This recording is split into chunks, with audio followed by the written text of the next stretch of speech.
Hello student, आज मैं आप लोगों को साझेदारी में गुडविल का बंटवारा कैसे किया जाता है उससे संबंधित सवाल के माध्यम से समझाऊंगा कि कैसे जब कोई नया साझेदार साझेदारी में प्रवेश करता है तो पुराने साझेदार उसको बांटते हैं। आपको पहले भी बताया गया है कि साझेदारी में जब भी कोई नया साझेदार आता है तो ख्यात की राशि पुराने साझेदार अपने त्याग के अनुपात में बांटते हैं। एक सवाल के माध्यम से मैं आपको समझाऊंगा जो आपकी बुक से लिया गया है। सवाल मैं पढ़ रहा हूं, ध्यान से सुनिएगा। प्रश्न नंबर 8, साझेदारी में नए साझेदारों का प्रवेश पाठ से लिया गया है, जिसमें ए और बी 3 और 2 के अनुपात में लाभों और हानियों को बांटते हुए साझेदार हैं।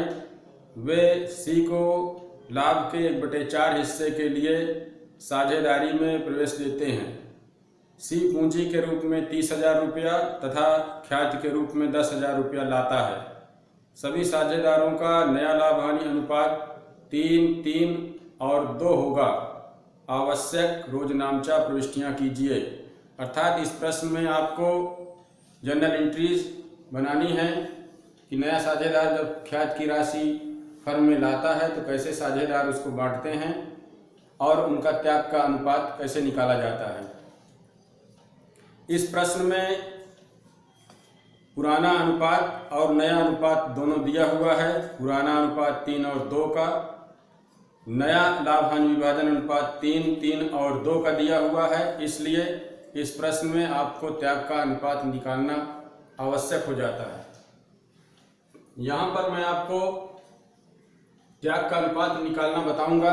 पहले भी बताया गया है आप लोगों को कि पुराना माइनस नया, अर्थात पुराना अनुपात माइनस नया अनुपात के आधार पर जो भी त्याग का अनुपात आता है उसी के आधार पर ख्यात की रकम बांटी जाती है। सबसे पहले यहाँ पर आपको त्याग का अनुपात निकालना होगा, क्योंकि उसके बगैर आप सही ढंग से गुडविल का बंटवारा नहीं कर पाएंगे। तो पुराना अनुपात आपका 3 और 2 का है, नया अनुपात 3, 3 और 2 का है। उसके आधार पर सूत्र है त्याग का अनुपात बराबर पुराना माइनस नया अनुपात। उसी आधार पर हम यहाँ पर सबसे पहले ए का हिस्सा निकालेंगे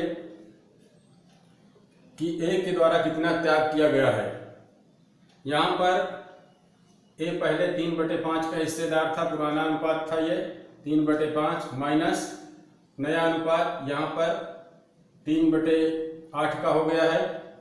तो ए बराबर 3/5 माइनस 3/8 बराबर, यहाँ पर ये सॉल्व किया गया है प्रश्न को, जिसके आधार पर 9/40 यहाँ पर ए का त्याग अनुपात बनता है। उसी तरीके से बी 2/5 का हिस्सेदार था, नया अनुपात उसका 3/8 का है। उस आधार पर यहाँ पर 1/40 का यह हिस्सेदार होता है। इस प्रकार पुराने साझेदारों का जो त्याग अनुपात आता है अर्थात ए और बी का, वो है 9/40 अनुपात 1/40, अर्थात 9 और 1 का। 9 और 1 के अनुपात में अब सी के द्वारा लाई गई ख्याति की रकम बांटी जाएगी, जो कि 10,000 रुपया है।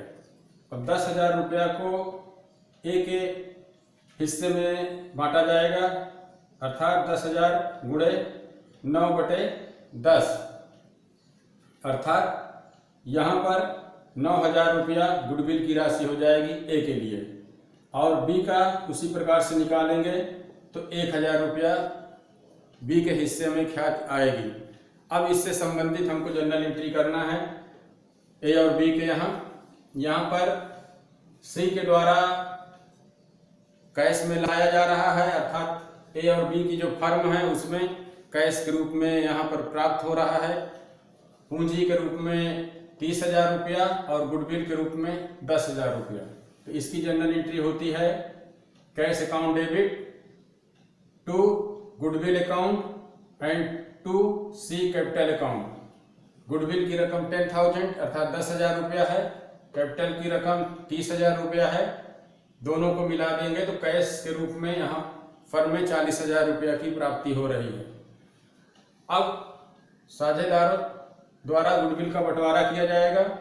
गुडविल के बंटवारे के लिए यहाँ पर इस प्रकार से ये जर्नल एंट्री होती है। गुडविल अकाउंट डेबिट टोटल 10,000 रुपया। ए और बी को प्राप्त हो रहा है। ए को 9/10 अर्थात 9 और 1 के अनुपात में बांटना है, तो यहाँ पर 10,000 का 9वां हिस्सा 9,000 रुपया ए को प्राप्त होगा और 1 हिस्सा बी को प्राप्त होगा। इस प्रकार आप देख रहे हैं कि गुडविल की धनराशि को त्याग के अनुपात में किस प्रकार से बांटा गया है। बच्चों, मैं आपको बार बार समझाया हूं कि गुडविल का बंटवारा कभी भी लाभ हानि के अनुपात में नहीं किया जाता है, हमेशा त्याग के अनुपात में किया जाता है। इस सवाल के द्वारा यह स्पष्ट हो रहा है कि यदि नया अनुपात दिया हुआ है तो पुराना अनुपात के आधार पर गुडविल का बंटवारा नहीं करेंगे, अर्थात त्याग का अनुपात निकालना अनिवार्य हो जाता है। ठीक है बच्चों, इस प्रकार के जितने भी प्रश्न हैं आप देखिए, समझिए और आवश्यकता पड़ने पर आप उसको पूछिए।